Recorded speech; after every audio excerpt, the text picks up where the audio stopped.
بسم اللہ الرحمن الرحیم۔ سبحان اللہ والحمد للہ ولا الہ الا اللہ واللہ اکبر۔ اللہم صلی علی محمد وعلی آل محمد کما صلیت علی ابراہیم وعلی آل ابراہیم انک حمید مجید۔ اللہم بارک علی محمد وعلی آل محمد کما بارکت علی ابراہیم وعلی آل ابراہیم انک حمید مجید۔ رب زدنی علما۔ سورہ بقرہ آیت نمبر 63۔ وَإِذْ أَخَذْنَا مِيثَاقَكُمْ وَرَفَعْنَا فَوْقَكُمُ الطُّورَ خُذُوا مَا آتَيْنَاكُمْ بِقُوَّةٍ وَاذْكُرُوا مَا فِيهِ لَعَلَّكُمْ تَتَّقُونَ۔ یاد کرو وہ وقت جب ہم نے طور کو تم پر اٹھا کر تم سے پختہ عہد لیا تھا اور کہا تھا کہ جو کتاب ہم تمہیں دے رہے ہیں اسے مضبوطی کے ساتھ تھامنا، اور جو احکام اور ہدایات اس میں درج ہیں انہیں یاد رکھنا۔ اسی ذریعے سے توقع کی جا سکتی ہے کہ تم تقوی کی روش پر چل سکو گے۔ ثم تولیتم من بعد ذلک فلولا فضل اللہ علیکم ورحمتہ لکنتم من الخاسرین۔ مگر اس کے بعد تم اپنے عہد سے پھر گئے، اس پر بھی اللہ کے فضل اور اس کی رحمت نے تمہارا ساتھ نہ چھوڑا، ورنہ تم کبھی کے تباہ ہو چکے ہوتے۔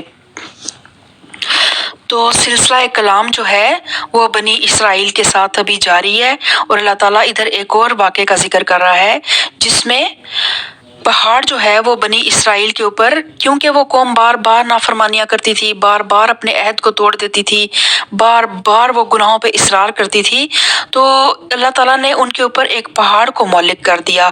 اور یہ واقعہ بھی بڑا مشہور اور معروف واقعہ ہے بنی اسرائیل کی تاریخ کا، تو لیکن اس کی بہت زیادہ تفصیلاتی کیفیات کو تو ہمیں پتہ نہیں ہے کہ وہ پہاڑ کون سا تھا اور کس طرح وہ مالک تھا، لیکن بس یوں سمجھنا چاہیے کہ پہاڑ کے دامن میں میثاق لیتے وقت کوئی ایسی خوفناک صورتحال پیدا کر دی گئی تھی کہ ان کو ایسے معلوم ہوتا تھا کہ گویا پہاڑ ان پر آ گرے گا۔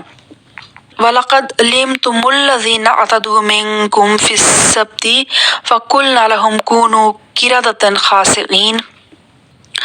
پھر تمہیں اپنی قوم کے ان لوگوں کا قصہ تو معلوم ہی ہے جنہوں نے سبت کا قانون توڑا تھا۔ ہم نے انہیں کہہ دیا کہ بندر بن جاؤ اور اس حال میں رہو کہ ہر طرف سے تم پر پھٹکار پڑے۔ سبت سے مراد جو ہے نا وہ ہفتے کا دن ہے، تو جس طرح مسلمانوں میں جمعے کا دن جو ہے وہ عبادت کا ایک مخصوص ہمارے دنوں کا سردار ہے جمعہ، اس طرح یہ ہر مذہب میں یہ دن جو ہیں وہ مختلف تھے۔ عیسائیت میں اتوار کے دن کو بڑا وہ لوگ عبادت کے لیے مخصوص کرتے ہیں، تو یہود میں ہفتے کا جو دن تھا نا وہ ان عبادت کے لیے مخصوص تھا اور اس کو سبت کا دن کہتے تھے۔ تو ہفتے کے دن بنی اسرائیل کے لیے یہ قانون مقرر کیا گیا تھا کہ وہ ہفتے کو آرام اور عبادت کے لیے مخصوص رکھیں گے۔ اس روز کسی قسم کا دنیاوی کام، حتیٰ کہ کھانا پکانے کا کام بھی خود نہ کریں گے اور نہ اپنے خادموں سے لیں گے۔ بنی اسرائیل کی کتابیں ہیں، ان کی احکامات سے معلوم ہوتا ہے کہ یہاں تک حکم تھا کہ جو شخص اس مقدس دن کی حرمت کو توڑے گا وہ واجب القتل ہوگا۔ لیکن جب پھر بنی اسرائیل پر اخلاقی اور دینی انحطاط کا دور آیا تو وہ اعلان جو ہے نا سبت کے دن کی خلاف ورزی کرنے لگ پڑے، حتیٰ کہ ان کے شہروں میں کھلے بندوں سبت کے روز تجارت ہونے لگی۔ فَجَعَلْنَاهَا نِكَالًا لِمَا بَيْنَ يَدَيْهَا وَمَا خَلْفَهَا وَمَوْعِظَةً لِلْمُتَّقِينَ۔ اس طرح ہم نے ان کے انجام کو اس زمانے کے لوگوں اور بعد کی آنے والی نسلوں کے لیے عبرت اور ڈرنے والوں کے لیے نصیحت بنا کر چھوڑا۔ کیا ہوا؟ اللہ تعالیٰ نے ان کو، جب انہوں نے اللہ تعالیٰ کے حکم کی خلاف ورزی کی، اس واقعے کی تفصیل کچھ اس طرح ہے کہ یہ لوگ جس ایریے میں رہتے تھے وہاں کوئی دریا کا کنارہ تھا جہاں پہ یہ بنی اسرائیل جو ہے یہ آباد ہوئی۔ اب یہ واقعات قرآن میں بنی اسرائیل کے واقعات ہیں، لیکن واقعات کے درمیان کافی سالوں کے مطلب فاصلے بھی ہیں۔ ایک واقعہ ہوا، اس کے بعد یہ جو واقعہ ہوا یہ اس دور سے بعد ہوا، مطلب ڈسٹینس ہے، ٹائم پیریڈ۔ اب یہ کون سا ایریا تھا، کس جگہ پہ تھا، اس وہاں پہ بہرحال ایک دریا کا کنارہ تھا جہاں پہ یہ لوگ آباد تھے۔ تو ان لوگوں کو حکم تھا کہ آپ نے نا مچھلیاں، ادھر ان کا کاروبار تھا، کام تھا، یہ مچھلیاں پکڑتے تھے۔ تو اللہ تعالیٰ نے کیونکہ وہ دن عبادت کے لیے مخصوص کیا تھا تو ان کو منع کیا ہوا تھا، تو پھر اللہ تعالیٰ جو ہے نا وہ کچھ آزمائش بھی ضرور کرتا ہے۔ تو ہوتا یہ تھا کہ باقی دنوں کی نسبت نہ ہفتے کے دن نہ مچھلیاں بہت زیادہ آتی تھیں۔ تو ان لوگوں نے کیا کیا، انہوں نے ڈائریکٹ ہفتے کے دن جا کر مچھلیاں نہیں پکڑی، بلکہ انہوں نے دریا کے کناروں کے نزدیک کر کے نا گڑھے کھود دیے۔ مچھلیاں جو ہے نا وہ ان گڑھوں میں گر جاتی تھیں اور پانی واپس چلا جاتا تھا، اور یہ اگلے دن جا کے تو ان مچھلیوں کو نکال لیتے تھے۔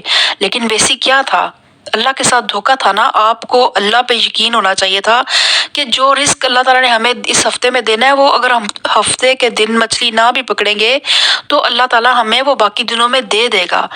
لالچ تھی، حرص تھا، توکل نہیں تھا، اور پھر سب سے بڑی بات ہیرا پھیری کرنا۔ اللہ تعالیٰ کے ساتھ یہ لوگ داؤ لگا رہے تھے، اور اللہ تعالیٰ کو ان کو اس طرح کے ہم نے ہفتے کو تو نہیں، ہم اتوار کو یہ کام کرتے ہیں۔ تو اللہ تعالیٰ نے کیا کہا کہ اللہ تعالیٰ نے ان کو بندر بنا دیا۔ تو ان کے بندر بنائے جانے کی کیفیت میں اختلاف ہے۔ بعض لوگ یہ کہتے ہیں کہ ان کی جسمانی حیت بگاڑ کر بندروں کی طرح کر دی گئی تھی، اور بعض یہ سمجھتے ہیں کہ ان میں بندروں کی سی صفات پیدا ہو گئی تھی۔ لیکن قرآن پاک کے الفاظ اور انداز بیان سے ایسا ہی معلوم ہوتا ہے کہ یہ اخلاقی مسخ نہیں تھا، بلکہ یہ جسمانی مسخ تھا، اور ان کے دماغ جو تھے نا وہ تو اسی حالت پر تھے، انسانوں کی طرح ہی تھے، لیکن ان کے جسم مسخ ہو کر بندروں کی طرح ہو گئے تھے۔ وَإِذْ قَالَ مُوسَىٰ لِقَوْمِهِ إِنَّ اللَّهَ يَأْمُرُكُمْ أَن تَذْبَحُوا بَقَرَةً۔ پھر وہ واقعہ یاد کرو جب موسیٰ نے اپنی قوم سے کہا کہ اللہ تمہیں ایک گائے ذبح کرنے کا حکم دیتا ہے۔ کہنے لگے، کیا تم ہم سے مذاق کرتے ہو؟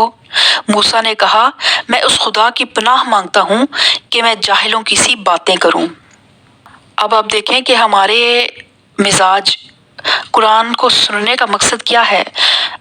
اصول یہ بنائیں، کوشش یہ کریں کہ ہر آیت میں سے آپ اپنے لیے کوئی سبق نکالیں۔ اور یہ جو آیت ہے نا، اس سے میں نے بھی ایک سبق اپنی زندگی میں لیا تھا کہ حضرت موسیٰ علیہ السلام نے کہا کہ کیا میں جاہلوں میں سے ہوں کہ مذاق اس طرح کا ہم لوگ کیا کرتے ہیں، ایسے مذاق کر جاتے ہیں کہ اگلے بندے کی عزت جو ہے وہ خاک میں مل جاتی ہے، یا کوئی اتنے زیادہ مذاق اس ٹائپ کے کرتے ہیں کہ کسی کا بہت زیادہ جو ہے وہ جذباتی طور پہ کوئی بندہ ٹوٹ پھوٹ کا شکار ہو جاتا ہے۔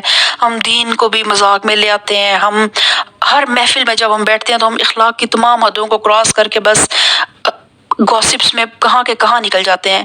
تو لیکن پیغمبروں کا اور اللہ کے نیک بندوں کا رویہ کیا ہے؟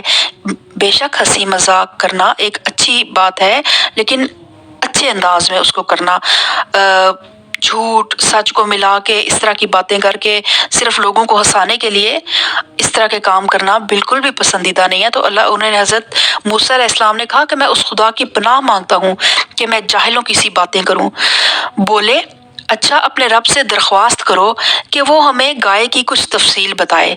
موسیٰ نے کہا کہ اللہ کا ارشاد ہے کہ وہ ایسی گائے ہونی چاہیے جو نہ بوڑھی ہو نہ بچیا، بلکہ اوسط عمر کی ہو، لہٰذا جو حکم دیا جاتا ہے اس کی تکمیل کرو۔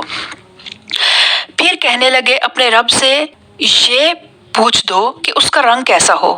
موسیٰ نے کہا کہ وہ فرماتا ہے کہ وہ زرد رنگ کی گائے ہونی چاہیے، جس کا رنگ ایسا شوخ ہو کہ دیکھنے والوں کا جی خوش ہو جائے۔ پھر بولے، اپنے رب سے صاف صاف پوچھ کر بتاؤ کیسی گائے مطلوب ہے، ہمیں اس کے تعین میں اشتباہ ہے، اور اللہ نے چاہا تو ہم اس کا پتہ پا لیں گے۔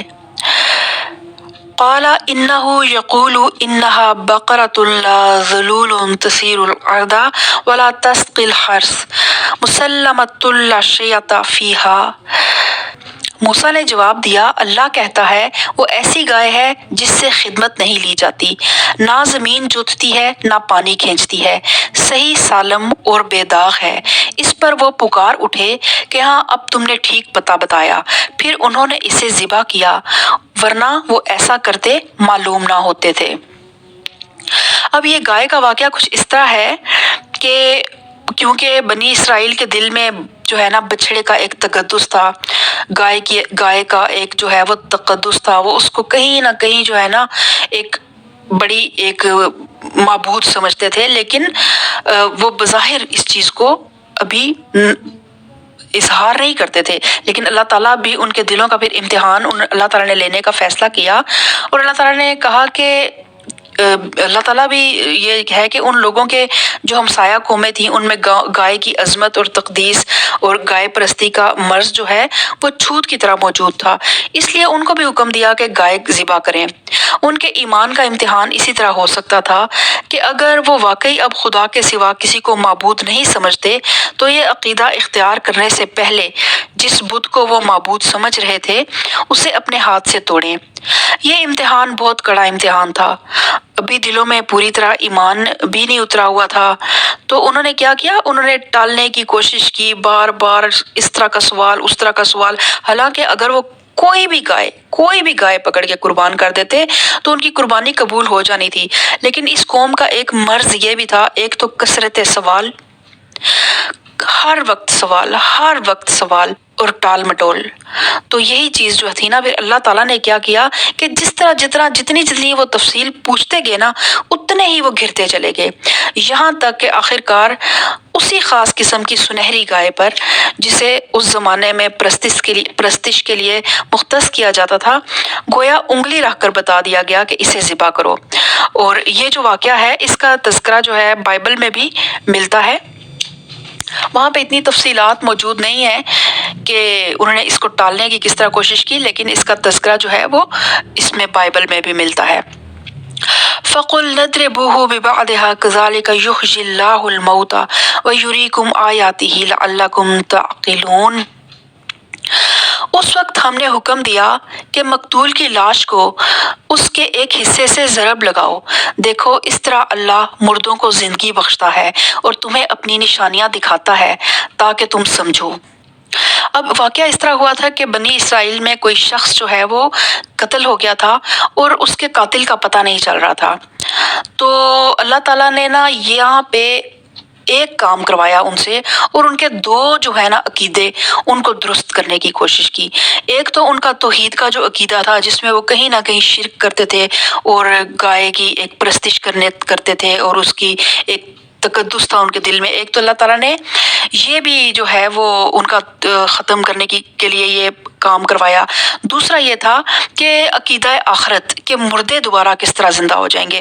بہرحال وہ ہر انسان کے ذہن میں یہ سوال کہیں نہ کہیں، جب مسلمان بھی ایون بچے چھوٹے ہوتے ہیں کسی نہ کسی سٹیج پر یہ کویسچن آتا ہے کہ کس طرح ہم مرنے کے بعد دوبارہ زندہ ہوں گے۔ تو اللہ تعالیٰ نے پھر جو ہے نا اس طرح کیا کہ وہ ایک کوئی بندہ قتل ہو گیا، اس کے قاتل کا بھی نہیں مل رہا تھا، تو اللہ تعالیٰ نے کہا کہ اب اس گائے کا جو ہے نا ایک حصہ اس مقتول کو مارو۔ یہ مطلب مقتول کے اندر دوبارہ اتنی دیر کے لیے جان ڈالی گئی کہ وہ قاتل کا پتہ بتا دے، لیکن اس غرض کے لیے جو تدبیر بتائی گئی تھی، یعنی لاش کو اس کے ایک حصے سے ضرب لگاؤ، یعنی یہ کہ اوپر جس گائے کے ذبح کرنے کا حکم دیا گیا ہے اسی کے گوشت سے مقتول کی لاش پر ضرب لگانے کا حکم ہوا۔